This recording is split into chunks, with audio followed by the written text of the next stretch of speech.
let me ask you a question. Have you ever done something that's totally out of your comfort zone, but changed your life in a way that you never could have expected? Those who know me will hear me banging on about how much naturism positively affects my mental health. And as part of that lifestyle, about 25 years ago, I gave life modeling a go and I absolutely loved it. I was talking about it in a blog quite recently, and I was really surprised how many people were asking me questions about it.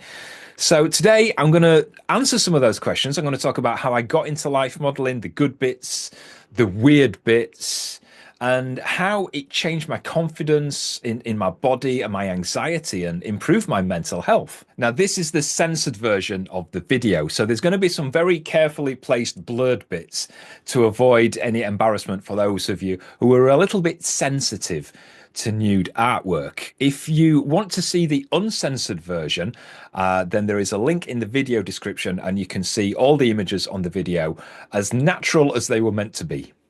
First question then, and this is the most popular question, which was how did you get into life modeling? Well, it's going back 25 plus years, so it's going to take some remembering of the detail.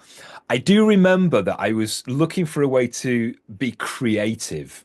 And I think that's because I've always had this thing in me about creating content, which is why I became a YouTuber, I think.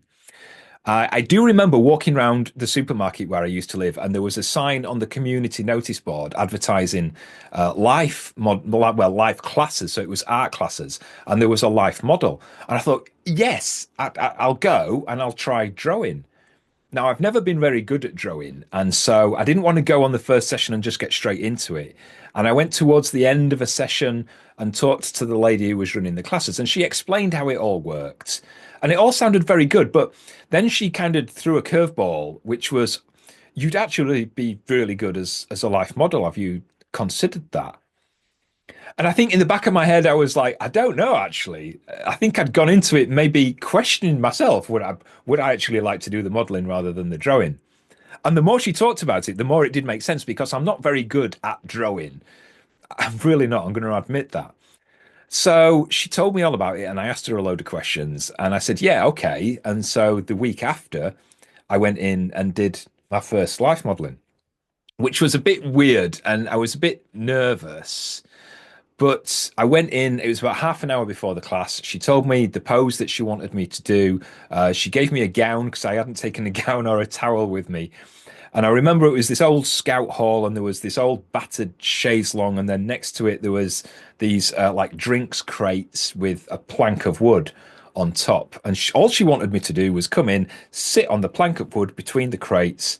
And that was it. So I went in the back and I remember I was having a cup of coffee and thinking to myself, do I need to be drinking coffee because I might want a wee while I'm doing this? It's amazing the things you remember.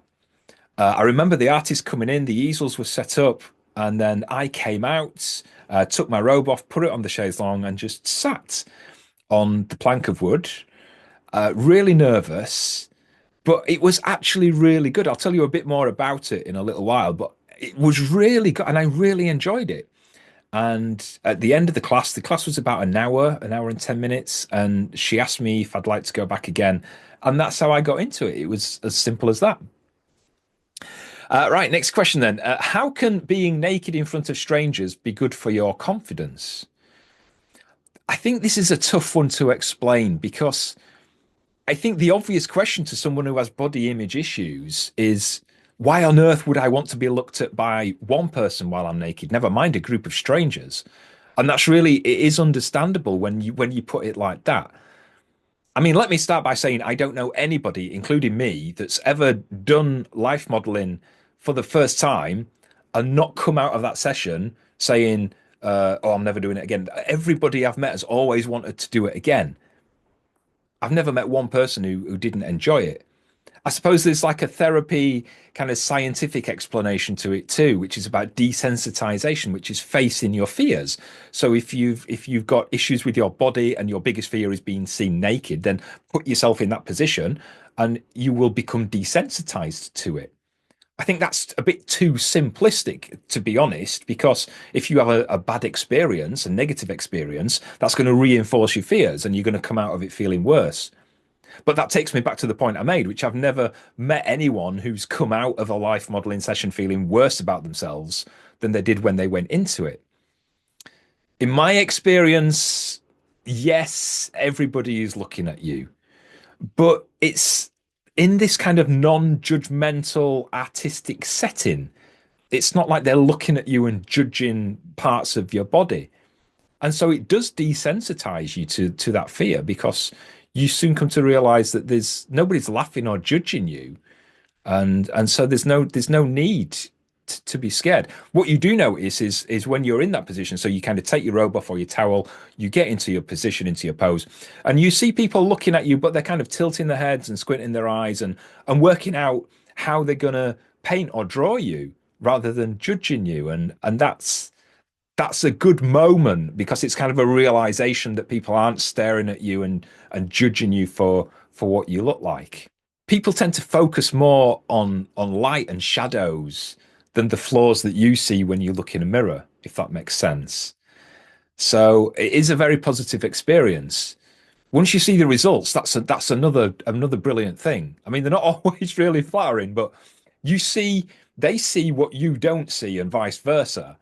So you start to pick up on things that you never realized, or they don't pick up on things that you're really paranoid about. And I think all during the whole of this process, you're doing something that's out of your comfort zone. And it comes back to that desensitization. You're pushing past your fears and you're embracing vulnerability. That's a phrase I want you to stick in your head, embracing vulnerability. That means a lot. How much vulnerability you choose to embrace or share, I think determines the level of reward in terms of confidence that you will gain from that. I think the reward is in kind of building resilience and self-assurance and confidence. The more I did it, the more I found it smashed away at all my self-criticism, and it kind of replaced it with a more realistic, objective view, an artistic view. I think overall, I think being naked in front of strangers extends beyond that physical aspect. And once your mind becomes clear on that, I think that self-conscious thing kind of melts away. And you really do start to develop this healthier relationship with your body and your mind. And it definitely improves your well-being. I hope that answers that. And that's why I've put the next question next, which is how does it benefit your mental health? This is just a really basic follow-up to that previous question. I think part of it is to do with that body confidence that we've just been talking about. But it does, for me, it does extend beyond that. Even though I'm used to it now, I've been doing it for 25 plus years. You still get that initial nervousness when you go in naked in front of a group of people that you don't know. And it's still you still getting that element of overcoming fear and vulnerability. And I think that's healthy that you do go into it a little bit nervous. I think going into it too, expecting everything to be okay all of the time. I think if something happens that you do question, that can be a bad thing. So I think going into it with at least that little tiny bit of fear each time is healthy. But I think also, I think equal to that, stepping into such a vulnerable situation, it does enable you to release all the little bits of stress and tension that you've got, little bits of worries that you wouldn't really think about. It does get rid of that. And the novelty and the challenge of being authentically exposed, I guess you could put it. It triggers a release of endorphins and that boosts your mood as well. It's like exercise and laughing. I think the other way to look at it as well, mental health wise, is that because you have to hold a pose, you're kind of forced to be in that present moment. And people talk about that. Not, I mean, I don't do mindfulness, but it's all to do, mindfulness and meditation is all about being in, living in that moment, isn't it? Being in the present. Now, I don't do mindfulness, like I just said, but I think it's the closest thing I get to meditation. And once I'm in that zone, my anxiety does melt away. Your thoughts tend to go on to different things and vlog ideas, what I've got to do with bees, where I'm going to take the dogs out and things like that. I need to clean Sherlock. So your mind kind of takes over, but not in a bad way. And it is like a timeout, I guess. But because you're naked, I feel really comfortable when I'm naked. I always have done. And so that's more relaxing. So there's like more layers to it. So it's all the layers of things that positively affect your mental health kind of sitting on top of each other. And people say that you should take time out every day to relax, don't they? And I guess that is my way of doing that. I think another way of looking at it as well is the social aspect because I'm terrible socially. I'm terrible. I'm fine talking to you one to one. No issues there. If you were in front of me, that might be a little bit different. And if there's a group, then the conversation is out of the question. I just panic too much. But being in a group of people and being artistically kind of objectified, if you can say that, not judged, but it's good because you're in that social environment, but it's there's no conversation. So I feel a bit more comfortable. It's like being part of a community that values that vulnerability and embracing that vulnerability. See, there's that phrase again. And kind of authentically being exposed and vulnerable, but in a creative and supportive way. You're kind of rewarding each other in that situation. They're kind of creatively expressing you as a form, and you're seeing how they do that. So there's reward on both sides, and that builds my confidence. And I always get a buzz from that. Always get a buzz from that. And I think it's like putting pennies in a piggy bank. That level of confidence and positive reinforcement builds up over time. Good question. I like that one. Next one. Do you ever feel self-conscious? Right. No. I think the first time I ever did it, I did, but only for like a few minutes. Remember, I was staring out the windows, counting the cars. But then I totally relaxed about it. I think it's natural to feel nervous initially because you're exposing yourself to this audience of strangers. But I think it's like I said before, it's once you begin to understand that it's not about exposing yourself to judgment, it's about embracing your vulnerability and how people interpret your body as a form. The self-conscious thing, I've never ever had any hang-ups about physical things. So for me, being naked, talking about naturism, talking about intimacy and sexual things, and I don't know why I've never had an issue or any hang-ups. And I understand that people do.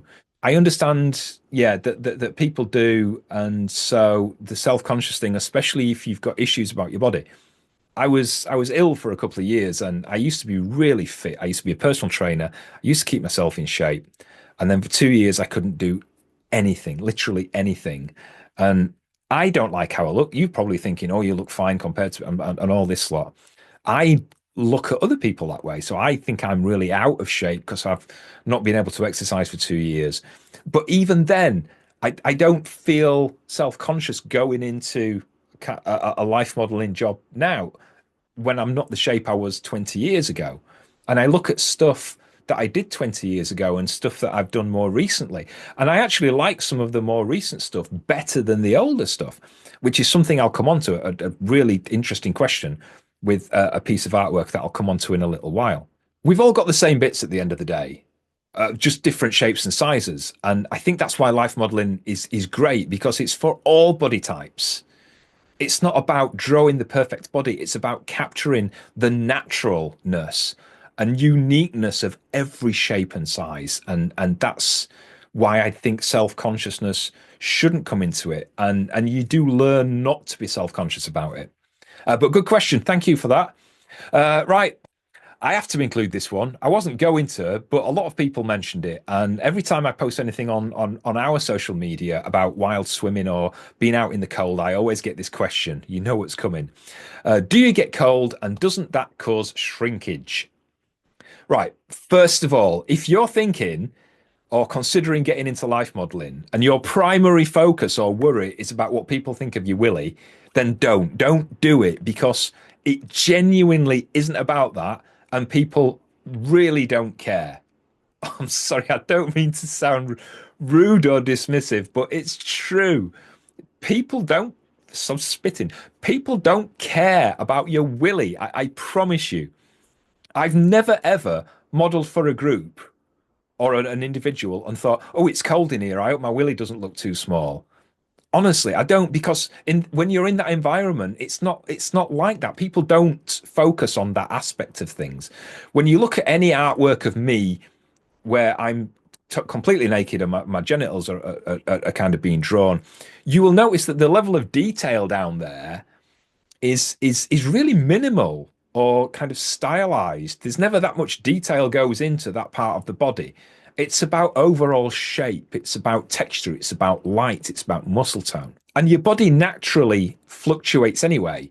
It's not always the cold that causes these reactions. Nerves, if you're really nervous, if it's a big group or it's a hen party and they're all laughing and giggling, or if you're in a position that's not comfortable or there's noise going on, there's all sorts of different environmental factors that can have effects on parts of your body that change shape or size.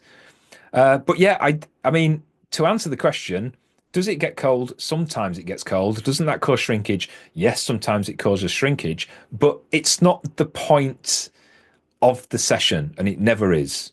Okay. Next one then is, has anyone ever laughed at you? Uh, right. So again, the reason I put this one in there is because of body confidence. Again, because if you're unsure about your body, if you've got issues with your confidence, then it's a good subject to talk about. People laughed at me once, and it was nothing physical. I didn't fart or anything like that, although I imagine that does happen. We'd been down to a boat show. It was a 10-hour drive down. We spent 2 days literally doing everything, and then a 10-hour drive home, and didn't get any sleep much. And then I had a life modeling class the afternoon after, and I was just so comfy. I was laid down with a like this big leather pillow, and I dropped off in about 5 minutes. And I remember people laughing and waking up to the noise of people laughing. So yeah, that was the only time that anybody's ever laughed at me. People don't laugh at you in judgment. It never happens. I promise you will be kicked out if you did that. You might get groups of people giggling if it's the first time they've done it. I did a hen party session once, which was about 16 women all looking at me. And there was a lot of giggling, not at me judgmentally, just the fact that it was the first time that most of them had been stood in front of a naked man and were painting him. So I think there's that nervousness in that kind of nervous group energy thing sometimes that goes on, or sometimes one of them might make a funny comment, or the tutor might make a funny comment, but it's never judgmental. It's never aimed at you or me. Has anyone ever recognized you during a class?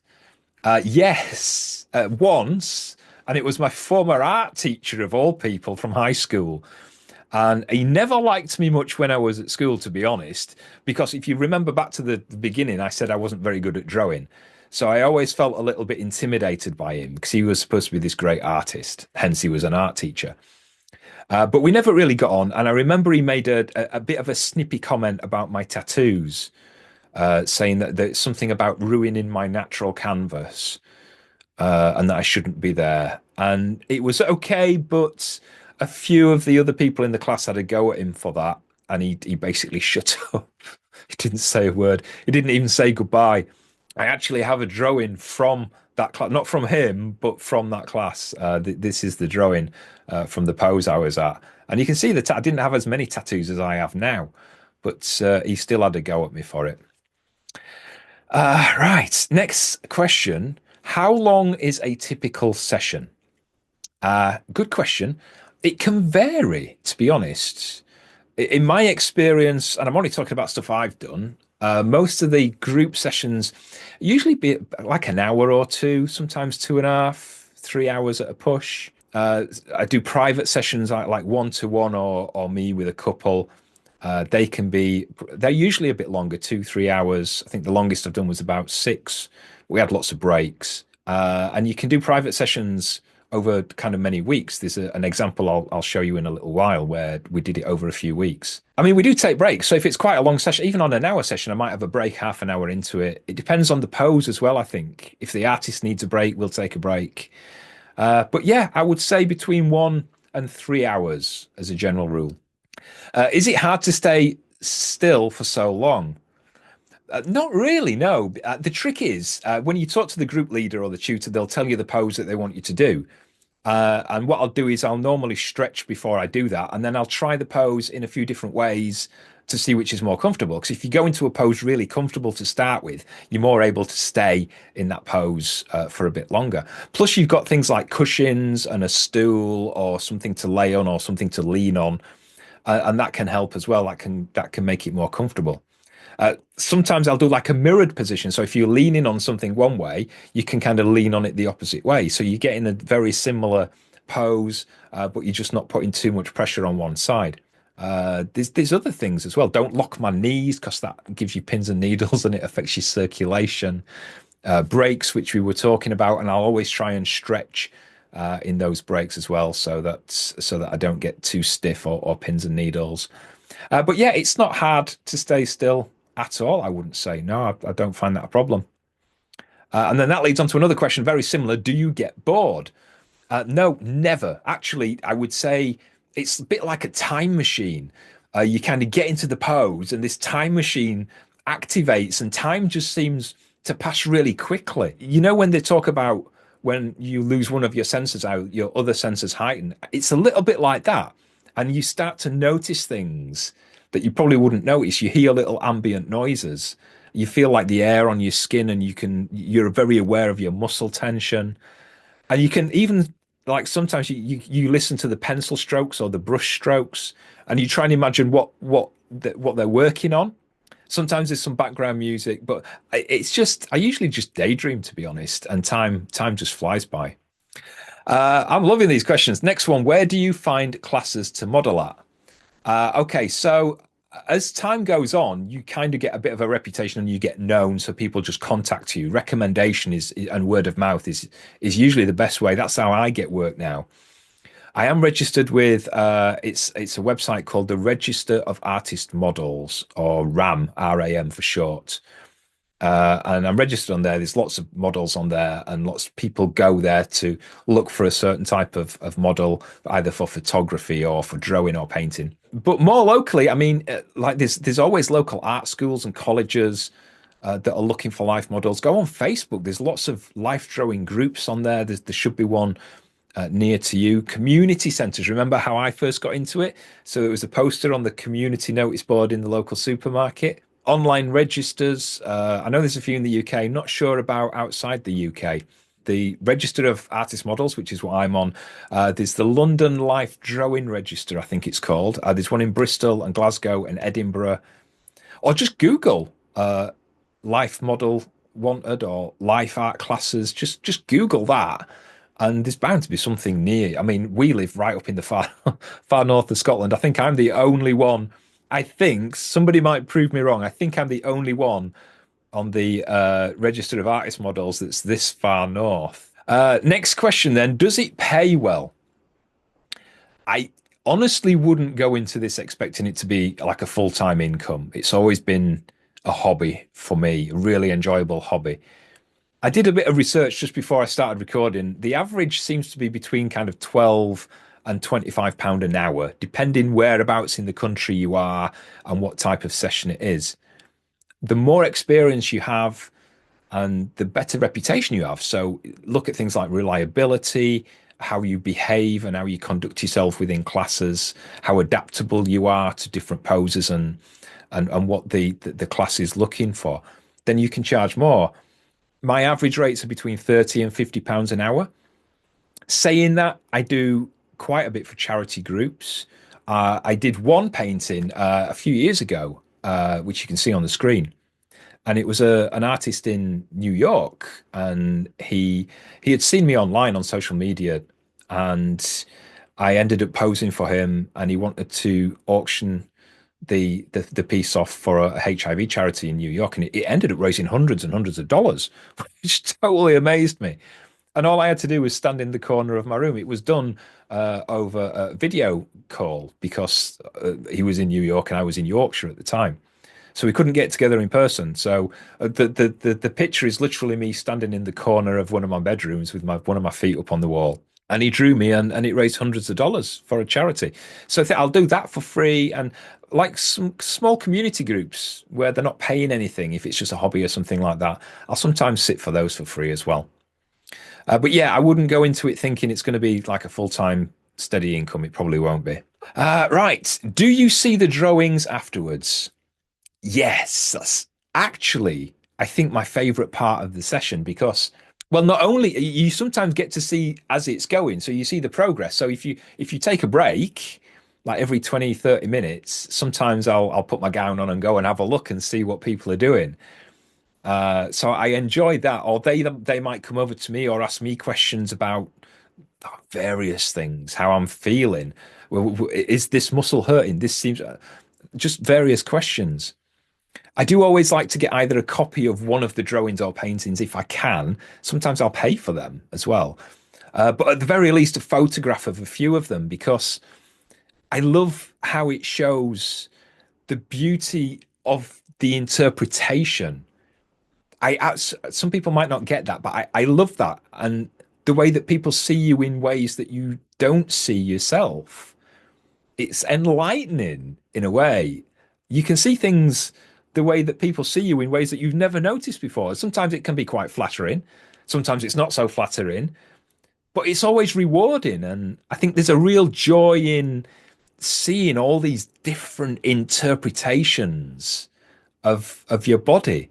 I really love that. You can probably tell by the grin on my face. I really love that. Final question then. What is your favorite drawing of you?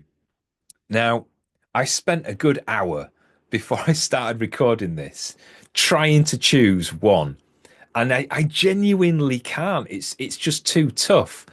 The first one is it's my favorite because it's the first drawing I ever posed for. Remember the one in the scout hall where I was sat on the piece of wood with two drinks crates, looking out, watching the cars. This is the drawing, and it's my favorite in that respect because I remember when I look at it. I mean, this is one of the drawings. There was probably about a dozen or more, and this is a photograph of it. When I look at it, I remember how nervous I was to start with, and then I remember how good I felt at the end of that session. And it always reminds me that it kind of reinforces to me when I look at it that not to worry too much because I was worried when I went into it, and it changed my life. It literally did change my life just in that one kind of hour and 10-minute session. So it's always a reminder when I see that to be positive and not to worry or to try not to worry. The second one is it was a session that I did just before we moved on the boat. So back in 2018, 2019. And the reason I love it is it was the first life drawing. Well, it's actually a painting, but it was the first painting where I look at it and I thought, wow, he's actually captured my body maturing. When I look at all the others, I look young. And this was the first one where I actually thought, I can start to see me maturing. And we don't like to see or think of ourselves getting older, but I think it captured me perfectly. I mean, it looks like me, which is always a bonus, but I think he got the way I feel or the way I felt in that. He got my mood, he got every kind of bit of tension in muscles. He even captured my hair because I'd stopped shaving. I usually shave my chest, or I used to do a lot. And he caught my hair on my chest and the lines on my stomach. And I just, every time I look at it, I just think, yes, I remember exactly how I feel and looked in that photo. And again, it was like an enlightenment of you're starting to age, but not in a bad way, in a really positive way. And if there was any drawing or photo or painting of everything I've ever sat for, this is the one that I would love to hang up on my living room wall. I wouldn't dare because obviously we have guests around who don't appreciate life, art, or families, kids, and stuff. So it's not practical. Maybe in my bedroom, I don't know. But I just love that it captured me in that way. God, how long have I been talking? If you're feeling curious, or maybe I've inspired you to think about giving life modeling a go, do it, go for it. You will definitely learn things about yourself. It will definitely improve confidence and mental health. Thank you for your amazing questions. Wouldn't have been able to do this without you. If you're not already, please subscribe to this channel. It's not all about naturism. There is other aspects of mental health on those different playlists. I'd also love to hear your thoughts on what I've been talking about. Maybe questions you've got on the answers I've given, or questions that I haven't kind of answered. Just drop them in the comments and I will definitely answer them. Give it a go. You've got nothing to lose. I promise you. Talk to me if you want to talk to me about it. I absolutely love discussions about naturism and life modeling. And until next time, take care of yourself, be kind to your body, and remember, you're not on your own on this journey. And I'll see you next time. Bye-bye.